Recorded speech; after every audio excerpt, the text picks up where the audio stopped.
Good evening. This is Penelope Flynn and the remainder of your Blerdsassins Next Door, Cranston, Sonia, Otto, and Nikki. And we are here tonight on this May the 4th to celebrate the Star Wars show. So tonight we have all the crew, and we are hoping that you all will join in, ask your questions, give us your perspectives. And first, we're going to start out with the weather. So, Cranston, how's the weather in your side of the world? It has been a continuation of spring and then kind of teasing you with spring that it's gotten up into all this week. It's been in the lower 80s all week. And then it drops back down into the 60s. So you need like a jacket or a sweater, or you wish you had one if you go out at night. There's been no rain. It's been sprinkling enough to make people think it was going to rain and stuff, but it didn't. But it's been fairly pleasant. Cool. I'm glad to hear it. And Sonia, same, different up there in Rochester. You got cool weather, cold weather, warm It weather. was actually quite lovely. It got almost got up to 80 this week. Right Ooh, now it's 61, but tomorrow or late tonight it's supposed to downpour. And ay, it's supposed to okay. rain for the rest of the weekend. Oh, well, So, I hope you need rain then. I hope yeah. you do. All right, Otto, how about you? It's great weather. It's cloudy in the mid 80s. It's going to rain later tonight or early this morning, like around 12 or 1 o'clock. But a great May day. Cool. All right, how about you, Nikki? How's your weather? It is in the lower 80s, and we've had not a lot, not a whole lot, but we had a little bit of rain this week, earlier this week. And Good. yes, we did need it. We're good. All right, glad for you. Now we get to start on our topic, which is Star Wars, the May the 4th. And, May the 4th be with you. Yay. Uh, and some of us are Star Wars aficionados, some are just passing casuals, some have never seen it. So Cranston, before we got started, was giving, some of his perspective on it. So Cranston, I want you to go ahead and kind of give us a little bit more of what you were saying about Star Wars.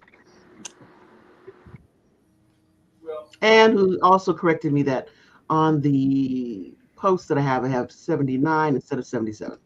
yeah, but then time flies when you're having fun. For sure. All right, so tell us, Cranston, Yeah, have you seen Star Wars? I'm sure you have. And yeah. the first time you saw it, what was your response? I mean, what were your thoughts?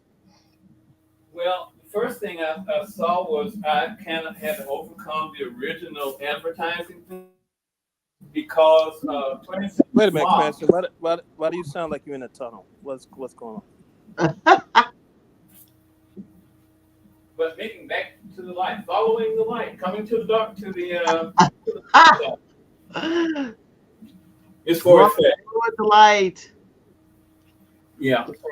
Initially, when they proposed Star Wars, it was Star Wars has a thing that it has a whole mythology built around it that some of which may or may not be true, and some of it that was kind of made up by people that got fanatic about it. And there are some people who, even though they kind of know that it's not really a religion, they don't kind of believe that. So when 20th Century Fox got it, they didn't know how to market it. They didn't have any, even though they did have a couple of people like Peter Cushing who were well known, but they were well known for genre stuff, but they were not well known otherwise. Alec Guinness was a big thing, but he hadn't done anything really big, really, and the rest of it was just people that were nobody knew who they were. They might have done some other stuff. I think Harrison Ford had done American American Graf- Graffiti, American Graffiti, yeah. but it was more like an extended cameo. Said hey, he was a Mhm. nice looking guy in the other car, but who was he and stuff? You definitely did not know. I think Carrie Fisher may have done uh, shampoo by that time and everything, which was her first movie, but nobody knew who she was and so on. So 20th Century Fox had no way to, they didn't know how to market it. So it was just that poster of Luke standing there looking off into the distance with Carrie Fisher cradling his leg, which we found out later how inappropriate that was. But then there was Yeah. all the appropriate stuff they had done. And all it said was a long time ago in a galaxy far away. So the only thing you knew was it was genre stuff. So I'm going to see it for that reason. But I had no expectations about anything else about the plot or anything like that and stuff when I went in. So I saw it, and it was a crowded theater, and it looks crazy nowadays to think of a theater where you're elbow to elbow with people now. Mm-hmm.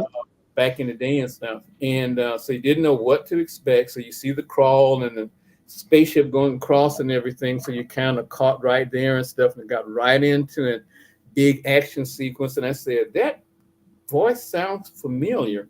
So I sat there. I usually sit through the credits anyway, but I sat there looking for James Earl Jones's name to come up, and it didn't.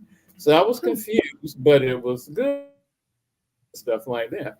So I liked it, but it wasn't an instant thing where I was going around like the lightsaber boy or something like that. So when the movies came out, I went to see them because they were good. The first one was enjoyable. The second one started confusing things because they really didn't know. I think they also said that Lucas did that one in such a way that if they wouldn't greenlight any more movies, he could have ended it right there and stuff. So, but that was really good and stuff and well done. The third one came out and I rushed to see that one too. And then I said, okay, this one wasn't as good as the other two, but whatever. And then I think I might, when I started buying the home versions and stuff, and with each different iteration, and no matter what they say, Han Solo shot first and stuff. No matter what they say and stuff, he shot first. Um, when they did the second set of movies and everything, I said, okay, I'm going to go see it because it was Star Wars, and they were technically very good, but they had a lot of misfires in the plot development and that kind of thing and stuff. And then they did the third set. Now I went to see them only because, well, I've seen the other two and stuff, so I should go see them. And some of them were okay, parts were okay. I'm not really sure it all really holds together, but what can you do? Then they started coming out with standalone movies. Some of them were quite good. Some of them are kind of, and there are a couple of them that I say, yeah, I'll get around to seeing them eventually, but I haven't done it yet. So I've kept up with it over the years and followed it and everything, but there are other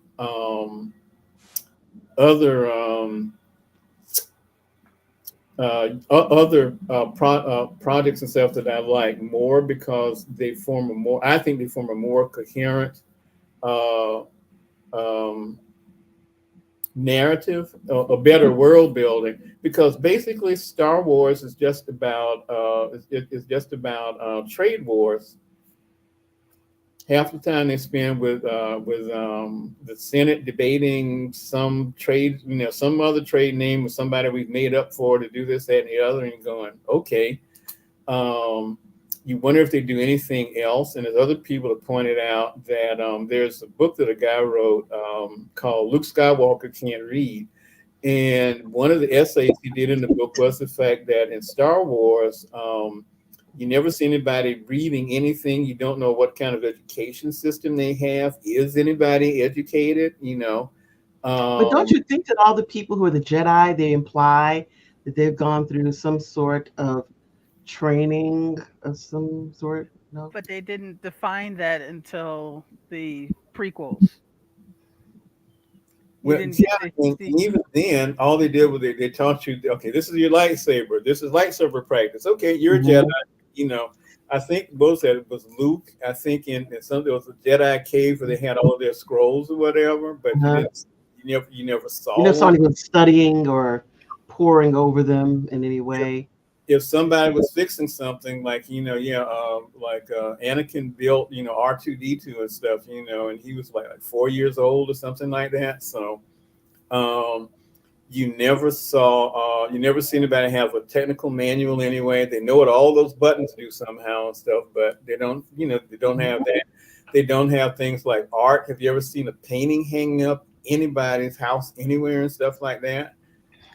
Somebody else said that they have, well, how did they get news from one end of the galaxy to the other? You had no mass media that anybody ever saw. Huh. Uh, That's you, never, interesting. you never saw anybody pick up a book. They didn't have music. Well, except for the Cantina Yeah, band. yeah, the Cantina band, yeah, have music. That was it. But other than that, so it You never was, hear any actual music yeah, that's embedded in the actual films. yeah. Even the ones with that one, I think it was the one where they were going through the casino or something like that. I don't think there was any music playing in the background in the casino. You heard voices, but No music. nothing like that. Huh. And how It's about Sonya? I was that you all, kind of both of you all are Star Warsy people. So, what is your take when you first saw it? Did you feel the same way that Cranston did? I first saw I first saw it at a single screen theater, New York City, that had just been revamped with the latest THX audio. So it had all of Lucas's Hmm. specifications.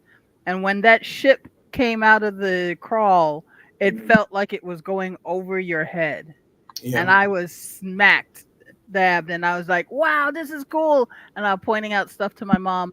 And then flash forward about a year and a half later, I moved to Panama City, and my uncle's like, oh good, you're here. I want to take you to my favorite film. You're gonna just love this thing. It's gonna be fantastic. And he takes me into the Florida Triple, which is no longer in Panama City. That tells you how Hmm. long ago. And it's three screens separated by curtains, Wow. and and the crawl came out. And didn't want to tell him I had already seen it in New York City Oh, because he was so excited about it. And oh. I remember him coming home to my grandmother. I don't know. I thought you said she was into genre stuff. She didn't react the way I thought she would. And and she said, son, that's because she saw it already in New York. She said, how many, what was playing on beside you? Because she keeps talking about the bleed over, that goddamn bleed over. Because you could hear the movie playing in Yeah, the yeah, theater yeah. next door and all that. And he goes, why didn't she tell me she had already seen it? Because you were so Oh, excited. oh, that's So sweet. I'm That here is. trying to pull back all the memories of when I first saw it, Hmm. and you feel the planes going Yeah, by you yeah. because of the sound and everything. I just got completely lost, and my mom went, "Yep, you're one of us. You're a Trekkie. You're a genre person. Mhm. We can't That's turn cute. back now." That's cute. That's So so. I mean, yeah, well, Cranston was talking about the ads to it, and like I Mhm. said, now all of us looking back and now say, yeah, that's kind of. I guess they try to do it like excuse me, a regular, like we used to see the posters of yeah, the old, they like what is couldn't the guy's name from Mars, whatever his Oh, John name John, is, John Carter from Mars. John Yeah, Carter. That kind yeah, of feel to it, right. that they in the poster, I but. remember Lucas not wanting to give any clips out, not so nobody could preview it. I don't remember even if Siskel and Ebert were given previews to Mhm. rate it. Um, but I was too young at the time to know about all the hype. I was just going to the movies with my mom. And then that when that ship came over, she said your jaw just dropped, and she knew I was gone. So my question then, after you saw it, what from your first time seeing the film stood out to you? I mean, what is if you look back and say this is a scene, a This was the sequence, first time I actually felt like I was in the movie, not just watching the movie. I Hmm. felt I could understand Luke's perspective of just getting wanting to get out of the town, and I actually didn't realize the significance of it until I went to a small town and went, no, I can't stay here. Uh, I now know exactly what Luke felt. I gotta get out of here. yeah, cool. Um, and I remember my mom and I talk about, and then we went to, I think it was McDonald's at the time that had the thing. And my mom knows that I didn't like McDonald's. So I was like, hey, Mhm. let's go in and see what they got. Okay. So she knew that I was hooked. The for only that. reason I was Yeah. going was because we had just seen the movie. Mm. And the Okay. thing, the first time you saw it, because if you look at that time from the 1950s on, you had 2001 and 68. A couple of other ones, like one of mine, James's favorites, Colossus, the Forbidden Mhm. Project, and a couple of other little things like that that came along. But you didn't have anything that had the production values or the polish or as coherent the story and stuff as anything like that before. So it kind of won because it filled the vacuum at the time. However, in the 40 years since then and stuff that you've seen it a number of times, that's when you begin to say, wait a minute, Yeah, you see the strings holding the models. Um, I just watched a video where they were theorizing that the first three movies that came out were about Lucas's youth and his desire to get out of his small town and not follow in Mm. his father's footsteps. And the prequels are Lucas dealing with his middle age transition and Mm. how and all of that. It was really fascinating the things they pulled along. So it was the trilogy was THX, and I had forgotten I had seen THX until they showed clips. And yeah, Lucas can't write dialogue. that's that's why the prequels are so stilted. He would much rather have, and he can't deal with actors. He would much rather have little computer generated actors so that he can just move them into the places he wants. But he's very Mhm. visual Yeah. storyteller. Mm. So that was fascinating. That's when I realized the difference between dialogue and visual, studying the six films. Yeah. Mm. Mm. and then there are Well, the other little things that they didn't do because I think in the original, one of the iterations of the original, Darth Vader was supposed to either be killed by Obi-Wan or he was supposed to have been blown up because I think the last thing you see is you see his whatever TIE TIE fighter fighter. mhm. and Yeah. all Yeah. the distance and everything. And so he was supposed to have been that was the end of him then and stuff. Really. They said, yeah. But then they said, well, wait a minute and stuff, the reaction was so good because, he was cool. Thanks to James Earl Jones's vocal uh, Yes. Schmitz and everything. And they said, well, maybe we need to bring this guy back. Um, the and It wasn't until you look at the other little things that didn't quite make sense, and then there are some things that they just never. The thing that bothered me when I said it was still very good and stuff, I still like it, but then you say, but what about that? Because in Star Wars they also never explain anything. You don't know what the power source is for all of these ships and weapons, Mhm. and you don't know how a TIE fighter and an Imperial cruiser can both get all the way across the galaxy in the same amount of time. Mhm. That whole thing about one of the ones that got me was at the end of in the end of the first movie when Darth Vader is playing with the Bluetooth and everything and saying, the Force is strong in this one. He can detect that at half the speed of light, who knows how far away, and he can detect the Force in them, but he's standing right in front of his and nothing. When the planet When, blew up, uh, especially when she was the strongest in the Force. You yeah, find that later. halfway across the galaxy, and Obi-Wan gets a migraine when they blow up the planet and stuff, but they're right above the planet. Nothing. Nobody even said, oh, Nobody anybody winces. something like Uh-uh. that. So then you begin to ask about those things and stuff like, didn't, how come that? And they never explain any of that. But Mhm. people who are really into it and everything says, well, it's just a timeless story and Joseph Campbell and the end and stuff. That's it. So A lot of it was Lucas didn't initially Fox wasn't going to commission the sequel until they saw how much money it brought. So that's how Lucas was able to negotiate all the merchandising rights. And Wow. he yeah, was fully prepared if necessary to fund all the rest of the movies, which he did with the prequels. He yeah. funded them himself with the profits from the merchandising and all the technology he developed to support the film that people were releasing from him. So Oh, But they're the biggest independent films ever. mhm. So that was his little. He was so mad because they're like, well, we don't know, and then they got the final numbers. Oh yeah, yeah, yeah, yeah. We want one. We want another yeah. one. But the other thing that was really neat about it, and not too many people do that, is that before, and I can't think of anybody else who's done it since then. But he gave all the people who were principal in the production, he gave them like a couple of points Hmm.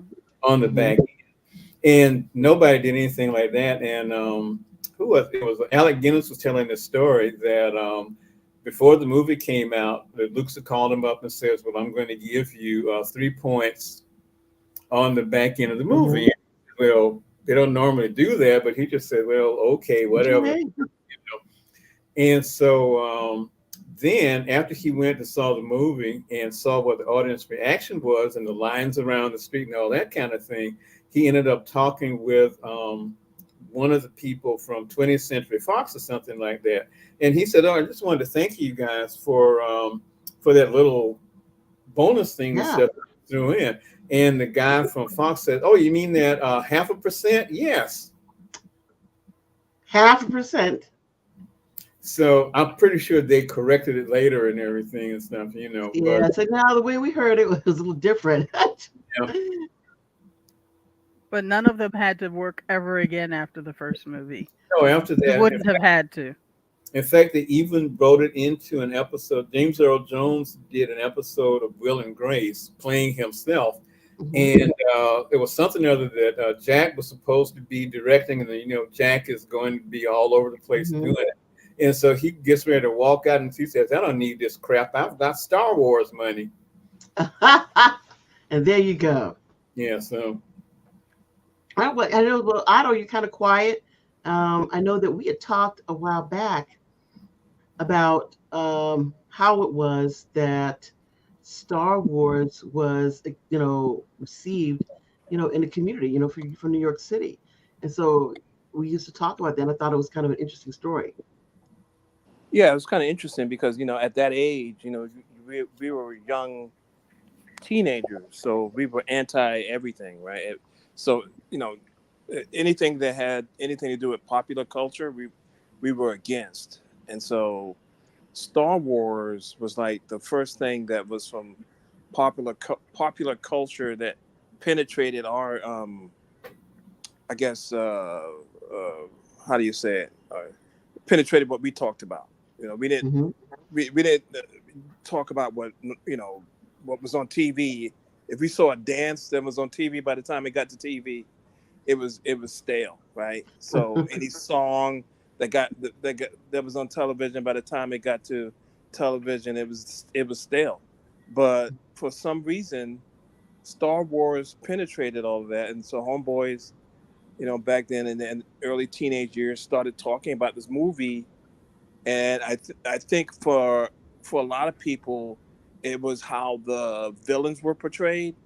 Hmm. The villains were portrayed in a way that was different from how other villains were portrayed in other movies. I mean, these were badass villains. I mean, Hmm. they were competent. They weren't stupid. They had their stuff together.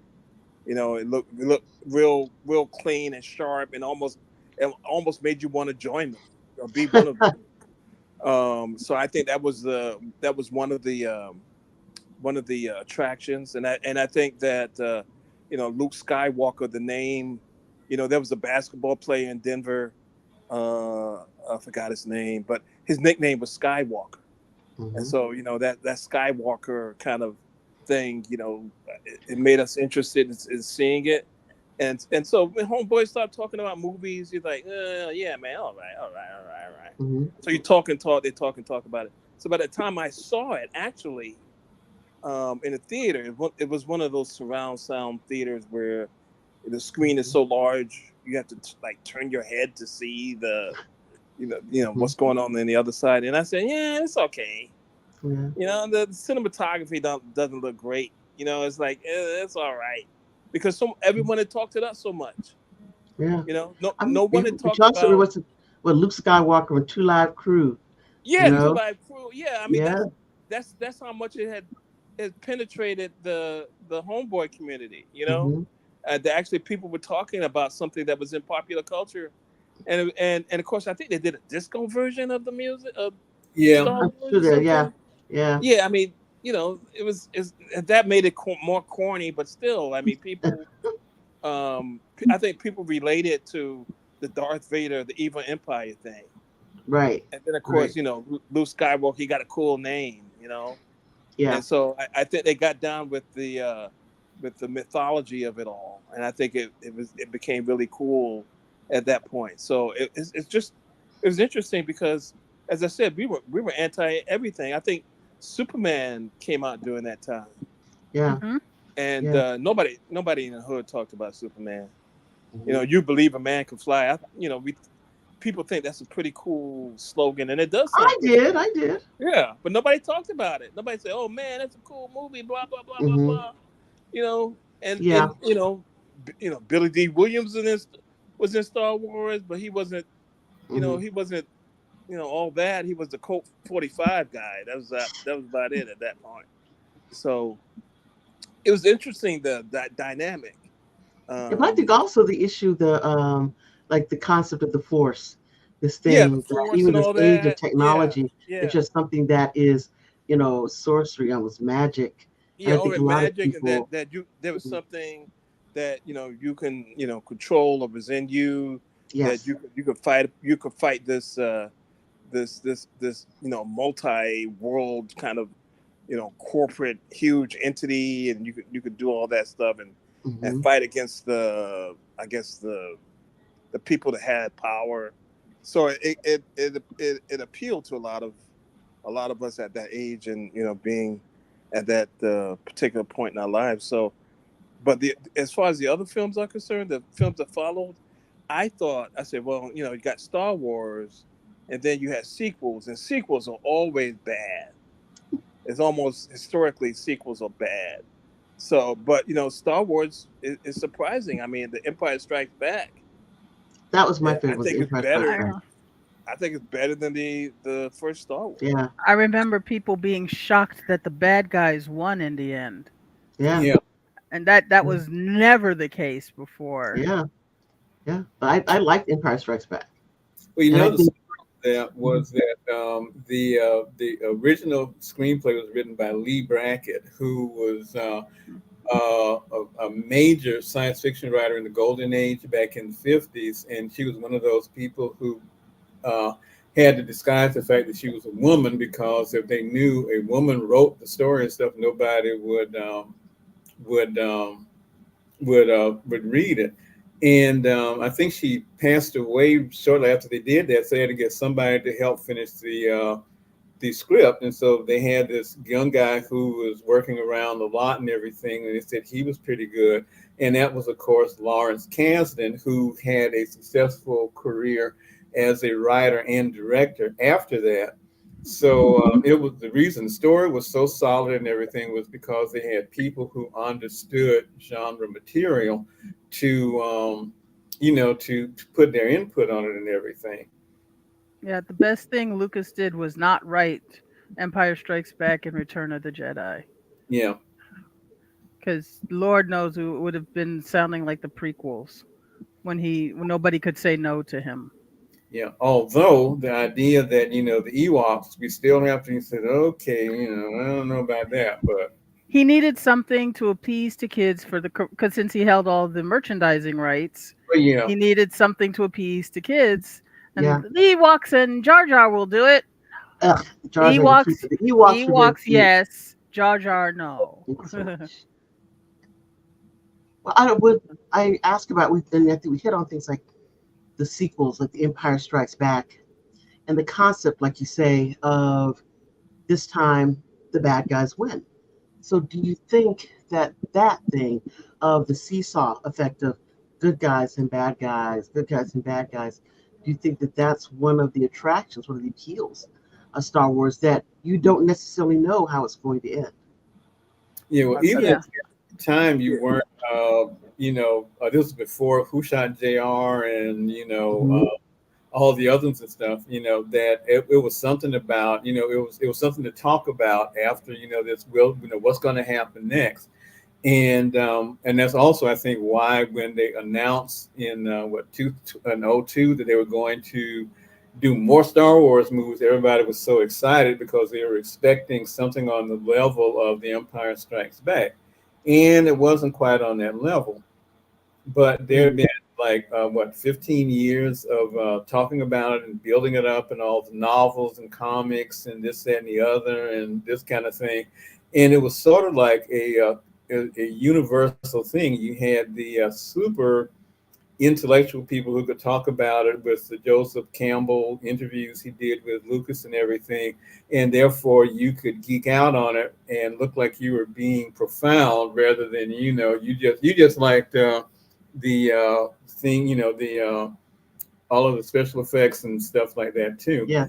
Um, and but again, that's the other thing that happened. It became so successful. You had three groups of people watching it. You had the ones who were there in '77 who had become part of the ultimate faithful, so they were going to go with whatever they did. You had the ones that came into it late who thought it was really and they got caught up in the action figures, and they had Star Wars bed sheets and all that kinds of stuff, who were looking for it for that reason. And then you had the people that just looked for anything that everybody else was going to because it was cool. But there was so much talk going around it until it's not that the other movies were that bad, Mhm. but it was just that it had been hyped up so much. But the It could, expectations were so high. you know, Yeah, and I remember a lot of people being pissed, especially the authors that I knew who had been told your story's canon to hmm the universe, and then all in a sudden they come in and nope, all that's on, that's not canon. We're nope, none of that's canon. And then you saw pieces of their work thrown in, but they weren't given credit for it. Wow. And they were like, but I, I, I, the, uh, like the Woody Harrelson character in the Solo movie. Everybody looked at it and went, "And didn't you have a character that kind of?" And she's like, "Yeah."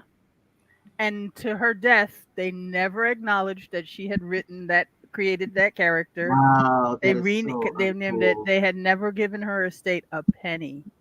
That's a shame. So it was like, ah. So and then you find out later when they're introducing J.J. Abrams. My biggest regret is that we didn't have a plan going into shooting the Force Awakens, and we all looked at him. What do you mean you didn't have a plan?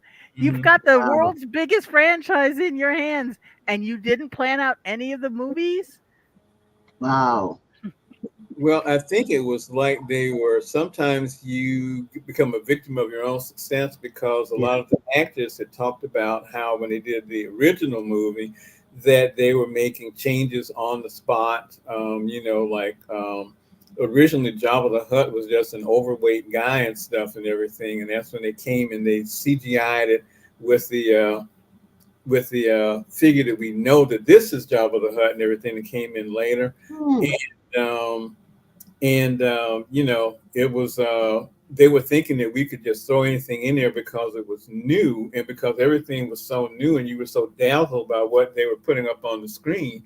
um, you could get away with it. But now you've had so much time to think about it, you can't even do it. Plus you get things like and it's really funny if you haven't seen it, but um, that one of the things that he can still put on his resume, Seth MacFarlane did three that were parodies of the first three movies and everything. So you had things like that that could kind of keep it going, and you could make fun of it and still be respectful of it at the same time.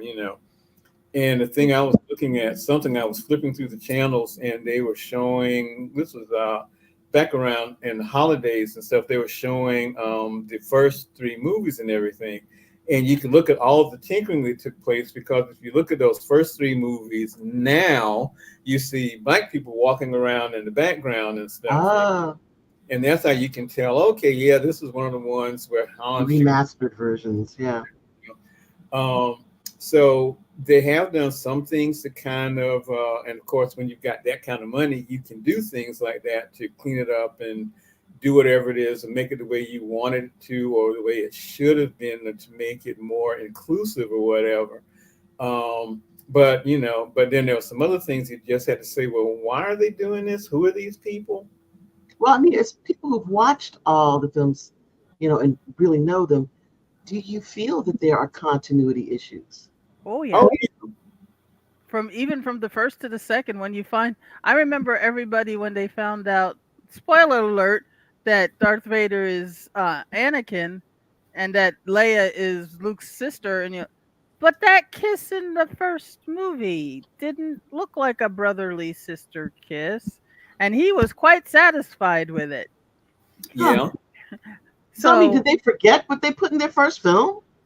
No, it was too late, but he couldn't take that out and anything. And I mean, it's a great moment and stuff. They're about to swing across this chasm, and they might not make it, but just in case we don't make it, I'll give you this kiss.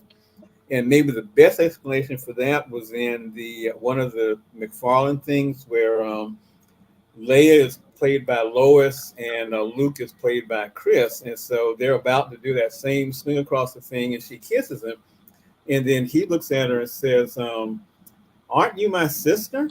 And she says, "Hey, Alderaan is like the Alabama of the galaxy." All right, very good. Okay, So yeah. okay, So all and right. yeah, and I think the TV series that are on Disney Plus right now have done a lot to clean up little plot holes.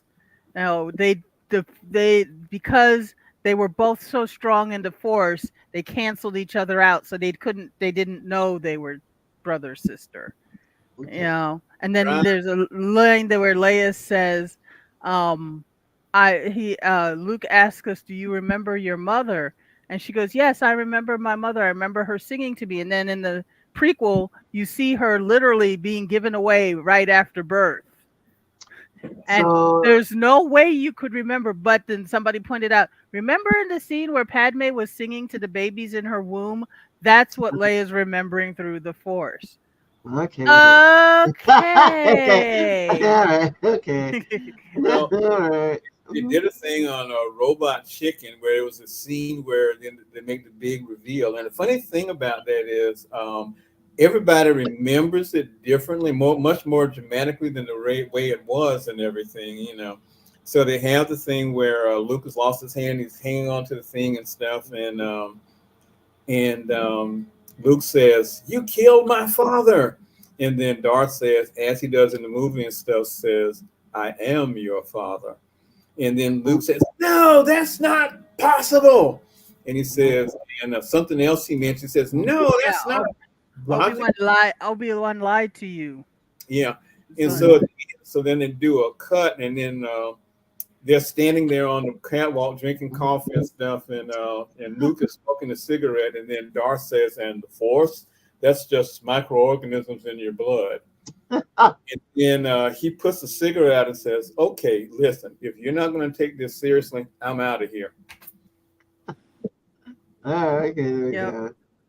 I think So, that yeah, the TV series have done a lot to clean up. okay, all right, but let's just talk about that.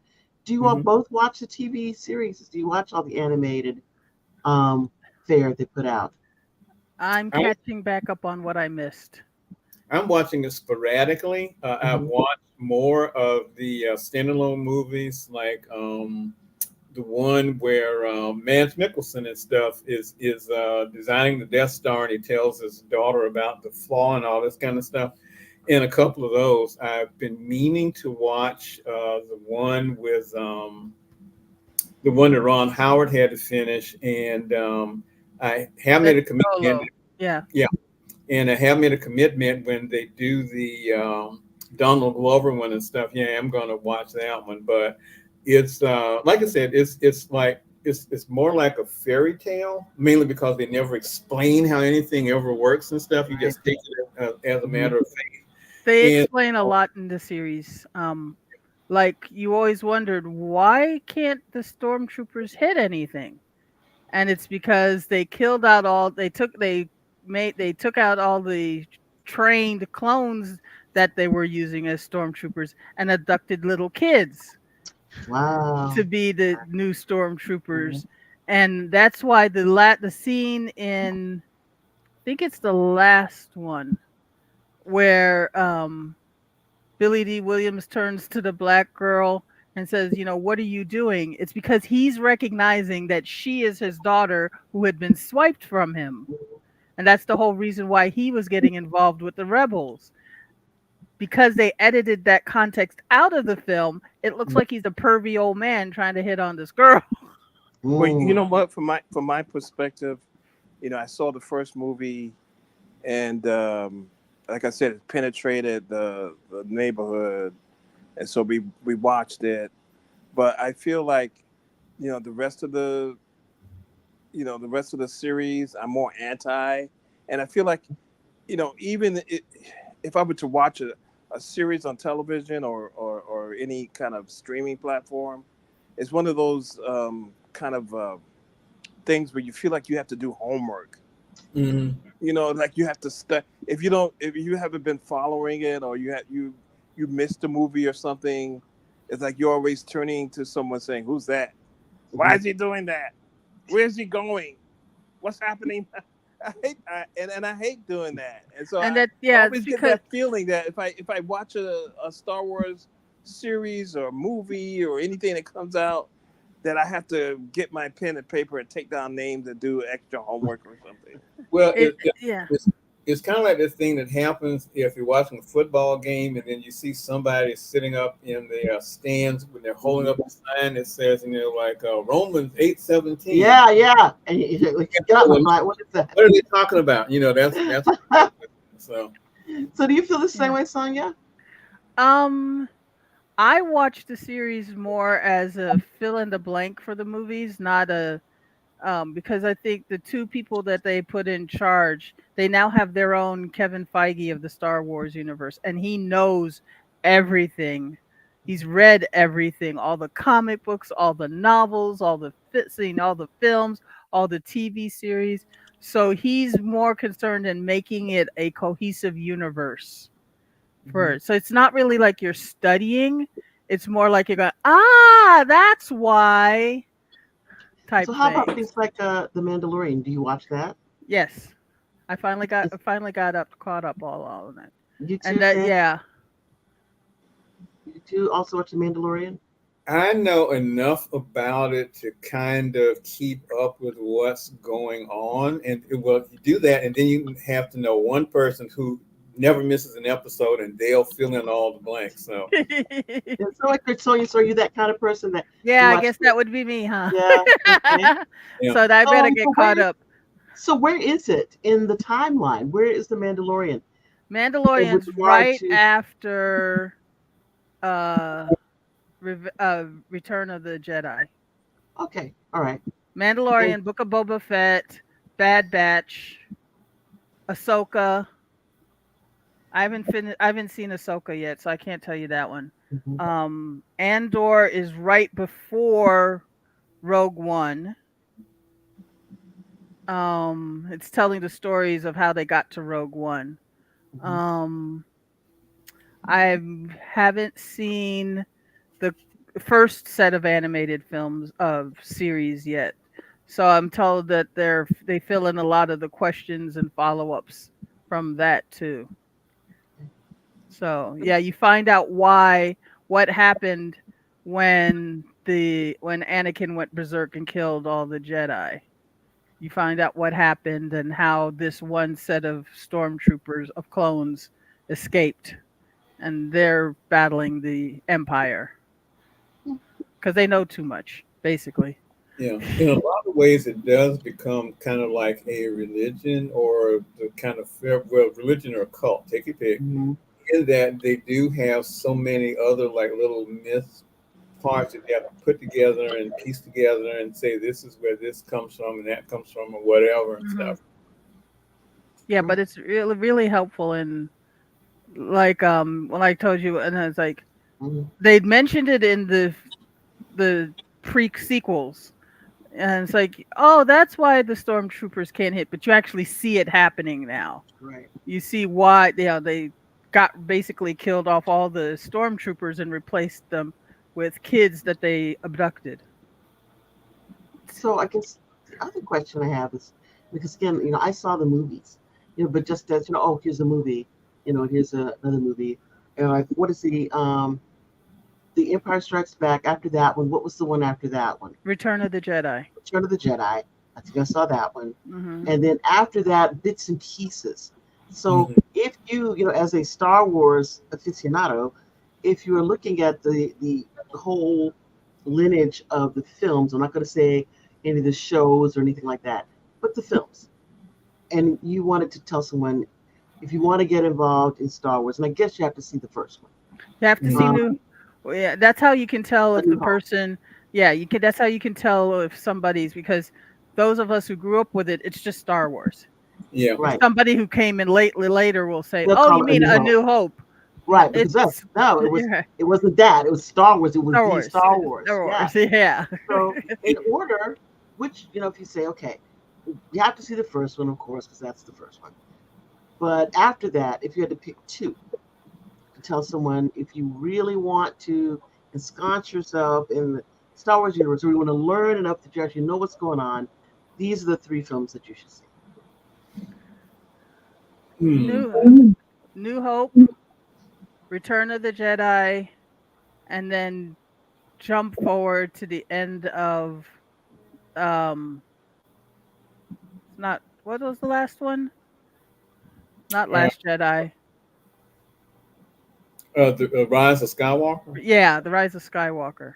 So those would be the three. The first one, Return of the Jedi, and the Rise of Skywalker, the three that you Yeah. think, if you really want to understand this universe, that's what you You should see. probably And will then never throw the other ones. understand because Lucas's story didn't write coherently and Kathleen Kennedy was too devoted to Lucas to make them change. So you probably would have to see them in the order they came out. All 9 How, films in the order. ooh. To How That about you, sounds like home. Francine? That sounds like That's a homework. lot of homework. Yeah. That's a So goddamn homework, and I'm not doing it. but I just tell people just watch New Hope. Just watch the first yeah, one. yeah. And don't And worry then about what the force is made out of. I don't care about yeah. metachlorines and all of that stuff.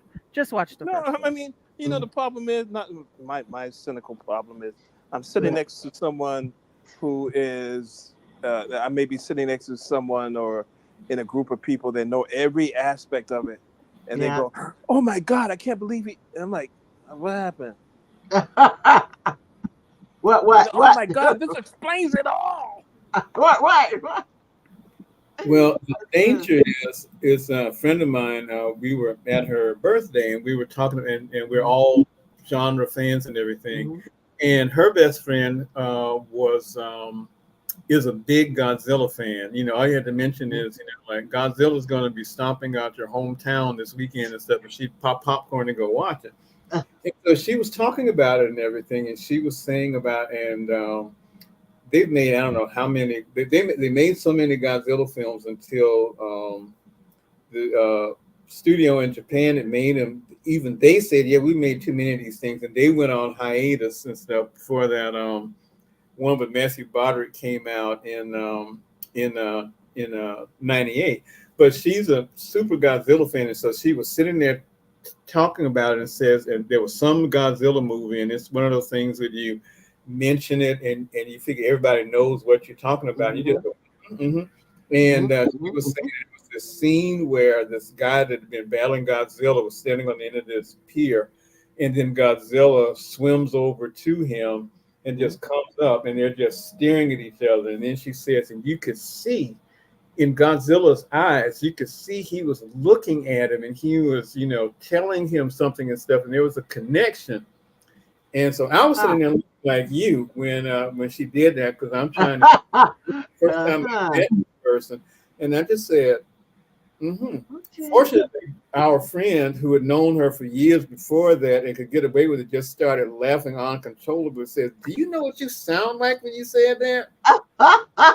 So whatever it is, if it's Battlestar Galactica, if it's Star Trek, if it's Doctor Who, there's always going to be somebody who seems to know everything that was ever done with it, and they're going to explain it how it's so obvious. Can't you see it? And you just Yeah. say, okay, Okay. Yeah.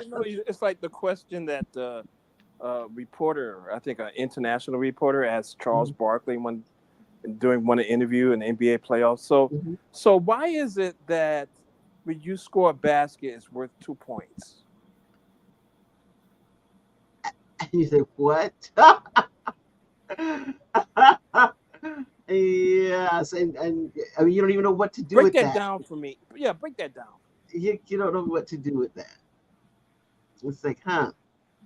Here are the rules. So tell me, this is the link to the rules of basketball. You read that. That's what you should do. Yeah.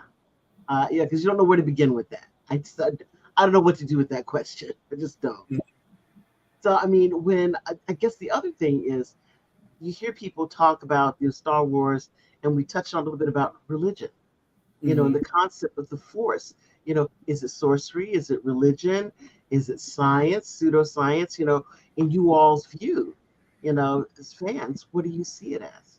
Mysticized science, because they gave us the damn explanation of what the metachlorins are, and it's a big focus throughout. After they define what it is, it becomes a major focus of the film. Really? I really didn't need to know that. I could have just accepted that this one is strong Okay. in the force. Yeah. Okay. And, It's good. and that was me, and I was a science major at the time, going, I don't need Okay. this. Yeah, I don't need you And to science it I, for me. You right. can leave it the way it was. Do you And think? all my But friends okay, looked but at okay. me. Let me ask you a question, Sonia, because you said that. Okay. Do you think that they felt the need because they could consider Star Wars as science fiction? I guess like it's science fantasy, right? But they wanted to make it more science fiction, so they had Yeah. to actually delve into the science of it. Yeah. I think Lucas was getting ribbed for being a space opera, a space fantasy, Hmm. and the all the different Joseph Campbell comparisons, even though he admitted he did steal from him. Hmm. Or excuse me, inspired by him. Inspired by, yeah. Uh, he wanted to set his own pathway, and to do that, you had to explain what the metachlorians was, thinking that we can sell more merchandise too with it. No, people were willing to accept this force is strong with this one. Yeah, and And that's so, enough. yeah, And I think people do, I think to some extent, like the mysticism, because some people, I think, believe that little hard science sometimes is a little daunting for people, and it and they want and something that they can go to. You give me the hand waving explanation, I can say, all right, that's cool, and move on. And then the TV series are doing a good thing from separating that the Jedi are the ones who believe in the mysticism. Hmm. Yes, they know about the science, but they're more willing to accept the mysticism that somebody becomes strong in the Force, where the Empire is more hard science. We've got to replicate this. We've got to do this. We've got to do this. Hmm. So the TV series are doing a really good job of separating the two. All right, now I got to ask you one question about the films. I'll ask another question. You film stars, people. If you could remove one film from the timeline of the Star Wars films, which film would it be and why? For me, it would be the Return of the Jedi. As Why? bad as the Really? other, as bad as the other ones are, Uh-huh. that one is the worst to You're me. kidding. Yes. Oh, okay, okay. Why? As I said, you remove it, but why? Well, for I mean, I one, remember watching Return of the Jedi, and I liked the film. So please tell me why. Why would you remove it? just the Ewoks. They were annoying. They Okay. were, All right. But they're that was cute teddy bearish looking little warriors. I mean, that's, you right. know. Yeah. Okay. Yeah. Right. Yeah. The Yeah. Sure. smallest are the fierce. The smallest are the fiercest. Yeah, that was, you didn't like the cute They teddy bear were, yeah. warriors. They were Not not cute. your, They not were your just. value. They were not cute. They were not whimsical. They were just, just kind of annoying and stuff. It's kind of like, But they had a song. yeah. But they had a song. I People didn't mind the Ewoks. and people can about Faith of the Heart, and they had a song and stuff. Letting you know. Wow, man. Ooh, okay. Just So no, just okay. Wait, okay. Let me ask a question. Saying that, but what do we lose by having removed that film? Do you think we remove a lot of the canon, important parts of the storyline by removing Return of the Jedi? what has happened with the other sequels, prequels, whatever they are. I guess they're sequels and prequels and stuff. Is that they have done a lot of retconning along the way. And the thing that it does about it is sometimes it's like too many happy endings and stuff. I think there was somebody that said that when in the end of that movie, when you see Obi-Wan and Darth, all these people standing in those eternal flames, says they were really coming to you from Jedi hell for what they had done with all the other stuff. All Ben had to say was, well, this guy is really your father and stuff. I mean, both he and Yoda had a chance to tell him that before he found it. And after he came and asked him, well, why didn't you bring that up? Says, well, you had to find that out on your own, Yeah. We were So how trying to about you, present Sonia? you. What do you think? I would take out The Force Awakens, the first of the Really? prequels. Okay. All it did for me was establish that Padme was a cradle robber, because Anakin's like 6 years old when she first meets him, and she's what, at least 16, 18. Mm-hmm. And then all of a sudden he's now 16, 18, and she looks like she's still 16, 18. I was like, no, because why are these people attracted to each other? Just didn't get it. And why Okay. are we rehashing the Beyond, first movie? okay. So beyond that part, beyond that, what Mm-hmm. else? I mean, is there anything in there that you think is an important um, segment of the lore that we would lose The only without thing Force you Awakens? would lose is not knowing that Han and Leia's son went bad. Because in the books, he wasn't that bad that quick. It would have been in the second movie where you start to find out this kid's really bad. Hmm. This kid really wants to be like his grandfather. Okay. But the thing, but if your father is Han Solo, I mean, isn't that good enough? Yeah. Yeah, And but then you Han Solo know, actually now believes in the Force. He's seen it in action. He understands it. So he yeah, recognizes that he's he's the third wheel in the two-wheel bicycle with his wife and his brother-in-law. all right. Also, if you check, those of you who may not be looking, that Sonia has posted in the private chat, and she probably put in the regular Yeah. chat, why the Star Wars prequels are actually about George Lucas's divorce Yeah, video. I did not remember that his first wife was one of the co-editors of the original trilogy. Hmm. Yeah, so that I guess that's an interesting little tidbit. And she was the heart and soul of Star Wars, the original trilogy. Hmm. Cool. All right. And then I was So, watching Svengoolie, mhm, and the movie was the Land That Time Forgot. mhm. And one of the actors, according to Svengoolie, who has these little tidbits on movies and stuff, one of the actors was set to play the original Jabba the Hutt. Wow. But of course, they removed him and decided to go with a puppeteer, Wow. puppeteer. Wow. Yeah. Okay. So Well, they. all of his scenes were like deleted. Oh, you gotta be kidding! They deleted them. Yeah. Yeah. Well, yes, Oh, wow. Yes yes. and no. They cut them out of the original release of the movie, but then they Mhm. CGI'd him in when they did the re-release, and they just took him out digitally that way, and they just put him in the other way and stuff. So yeah. Wow. Wow, man.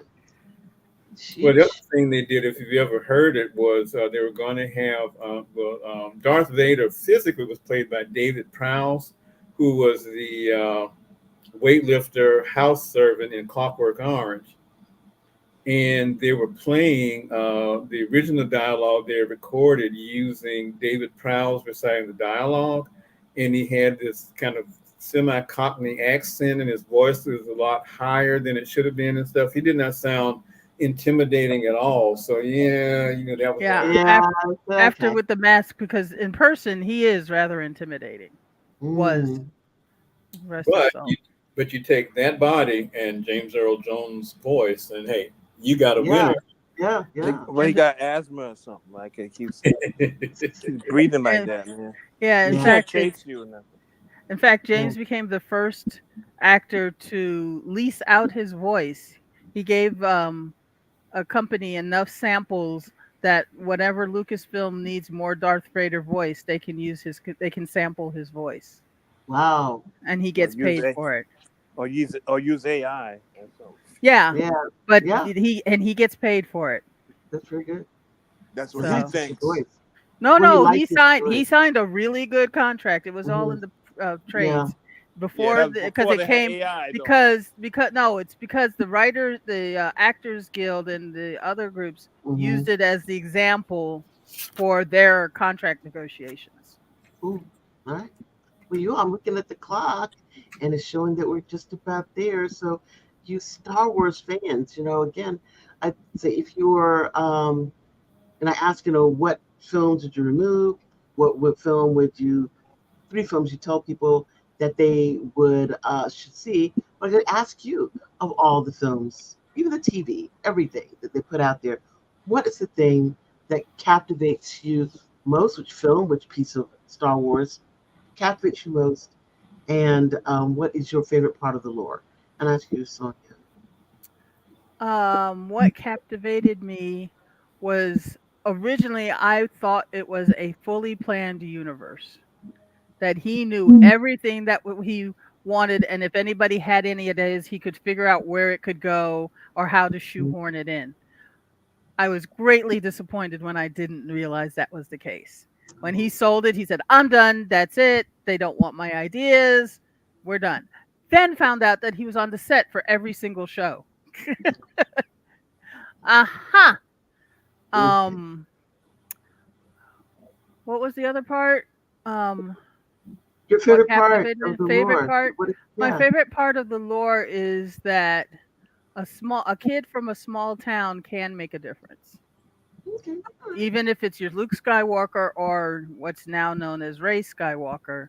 I didn't like how they got to Rey Skywalker, but I could see it. Even there's a difference. And now that's set enough of a framework. Now there's enough of a framework that they can fill in all the different stories in the Wait universe. a minute. There's a dude named Ray Skywalker. It's There's a the girl. woman, Ray. Oh, okay. Okay, What the her. hell? R E Listen, Bob Y. Skywalker and Ray Princess. Charles Skywalker. REY. Yeah. But yeah, like the next series coming out is The Acolyte, and it takes Okay. place before the prequels. And then Yeah, they have thoughts, with and then they have Amanda plans. Stenberg. Yes, Yes, and Carrie Moss, and they're planning. Amanda Stenberg. Yes, That's Wait till Niobe you see. herself, yes. Wait till you see and then James Skywalker. Joe. that would be me. Okay. Red No, Skywalker. that would be me. Hey. And then there have been plans to tell the future of the universe. So now somebody is taking those steps to figure out where everything falls. All right, Cranston, how about you? I think it was the I think it's the world building, although, well, it was a good thing and a bad thing about the world building. The good thing was it was something that you had not seen before. And it was, you had this, it had a little bit of everything. It was like old World War II dog fights, which they used to choreograph all of the space things. It had cool villains. It had, stuff like that. And so the world building, it was like it was a very vivid world, even though it wasn't totally filled in. It was like you built this great stadium like they're going to do here and stuff, and they still don't have parking for it. It's a nice idea and stuff, and it worked out like that. Yeah. The also thing that I think was the best thing about it, and because it is probably the grandest space opera that's ever been filmed or recorded, whatever you call it nowadays. And even though it has a lot of inconsistencies and things that just don't make sense on any level, but still the story is grand enough to sweep you along, and you don't care about it. You said, well, okay, it's a lot better than everything else out there and stuff. So it does that. And Cranston just reminded me, I had a film instructor who we were talking about different genres, and he says, we're going to talk about Westerns, and he showed a fight scene from Star Wars. We're going to talk about musicals, and he showed the cantina scene from Star Wars. Makes And we're sense. going to talk about romance, and he showed Luke and Leia kissing Luke. And I was like, Mhm. you get the drift? You can have all of these different genres in one movie. Yeah. Cool. So that was really way cool. That was good. Yeah. Well, How my thing about is, you? How about the lore for you? Okay, for you, Cranston, and you, Otto, such that you have one.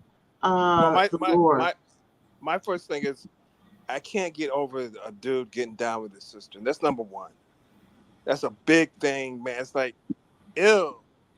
That's number one. Then number They two, could figure out how to have them not be brother and sister. They couldn't figure yeah, that out. I can't get over that. I just can't. Well, It just seems so horrible. And then number two is, did George Lucas ever sue the Two Live Crew? no. I think they did. Yeah, they did. He did. Yeah. Yeah, Well, to not use the name. it was, yeah, and that was it. He agreed can't use that name anymore and stuff. So that's when it became Luke Yeah. Campbell and stuff after Yeah, that. But Luther we know Campbell. what we were talking about. Yeah, So, Yeah. that's right. I forgot But about again, I that. didn't ask you, Cranston, about the lore. What is your favorite part of the lore? I suppose the favorite part I have of the lore is is the whole thing about the Force, as nebulous as it is, and as underdeveloped as it is, and everything. But the idea that everything in our reality is interrelated, if you can tie into the interrelation and everything, and that some things it's almost it can be said religious in the thing where Mm-hmm. last run on the first Death Star and stuff, where he said turn off the instruments and just use the Force. So he turns off all of the technological stuff and just going to hone in on it that way and stuff. The idea that the universe is big enough. Well, it's also goes the thing that said the universe is not stranger than we imagine, it's stranger than we can imagine. The idea is that it's all related, all connected on some level, and sometimes you have to just take things as a matter of faith, belief, confidence, whatever it is and stuff. So I do like that part and stuff. That there is something out there bigger than yourself. Okay, y'all. Well, I don't know if you have anything. Well, Otto? one other question. One question. Uh-huh. So, Two Live Crew guy had to change his name, right? Mm-hmm. So did he use Campbell because did he use like Joseph Campbell? That's why he used Campbell. His real name is Luther Campbell. That would have been that's his real name. Oh, never Yes, mind. Luther Campbell. I thought he was smarter than what he was. Okay, never mind. No, Luther Campbell. Okay. Yeah. All right, y'all. So, I guess this is the end of our May the 4th show. May the 4th be with you, etc., etc. And Revenge of the Sixth. Yeah. Okay. Yeah. See, we didn't talk about the Sith Lords at all. So all that, I mean, which is a big deal. Which I guess I have to say, from my situation, when I first saw this, I thought like Darth Vader was like the top of the food chain when it came to the use of the Force in the very first film, And then you want to know there are these people above him, these Sith Lords. There's one above him. Yeah. Because there's always two, the master and the student. So I mean, I'm thinking, wow, but I'm saying the Sith Lord's a concept. Yeah. That there's a Sith Lord, that this is a thing that is higher than a Darth Vader. And it's like, well, how in the world does this happen? That there's something higher than a Darth Vader? That freaked me out. So, there's always somebody higher in the food chain. And then you have the Darth Maul. Where did the rest of these Darths come from? I didn't know there was like, oh, I mean, I'm so that's the thing that got me. First, you're thinking there's this line going straight up and down, as in now it's like a fan, you know, Yeah. going all the way out, all these different. And And that's the thing that got me. that's what they're exploring in the Acolyte, Well, Yeah, the that's dark according to rumor. sickness, and then there's all these different uh you know individuals Yeah. who I thought Darth again, Sidious. yeah, Yeah. I thought that that was it. Darth Vader's like the top of the food chain. Who knew? These other individuals. And incredible. So that's the Yeah. thing that. I also recommend for people there's a non-canon connection Star Wars show called Star Trek. Hold on. It's the animated stuff. They asked a bunch of Asian anime manga people to come up with a series. I can't I just blanked out on the name of the show. They asked them to um take a piece of the Star Wars history and give their own interpretation on portions of Star Wars. And I that's a really cool there's like and that's where they showed how um Star Wars actually had the concept of two because there's twins involved in it too series. So it's like 10 episodes and they're all self-contained stories. Oh, well, that's neat. Magnificent work. I'm trying to find out um the name of the series because it's some really really interesting stuff and it helps Wow. you see it from a different perspective. Cool. Well, you'll drop by the Facebook page Yeah, I'll and put it on the Facebook yeah, page. when she gets the name, that'll be very good. I mean, I'm interested. That sounds really interesting. Well, y'all, again, now here we go. We're gonna close it for real this time. Uh, Thank you all for joining us. This has been a great May the 4th. I really had a lot of fun, learned a lot. Maybe, watch some of these things and get myself, more into the Star Wars universe. Even though I've been told now that it's disjointed and not quite cohesive, but still, I'll give it a shot. So thank you, Sonia. Thank you, Cranston, for your knowledge on this. Thank you, Otto, for being here like me with just a whole bunch of questions. And we'll see the rest of you are back here next week for our show entitled, what is it? The Crazy Thing to Do with Food. Basically, about how all of us as children didn't have access to the kitchen and the refrigerator, etc. So, stay out of the refrigerator. Our stay out of the kitchen, stay out of the refrigerator, stay out of the kitchen, our crazy ways of attacking the food problem as kids. So I know we all have our stories. So be here with us next week in the other hood. See you then. Good night. Good night. Good night.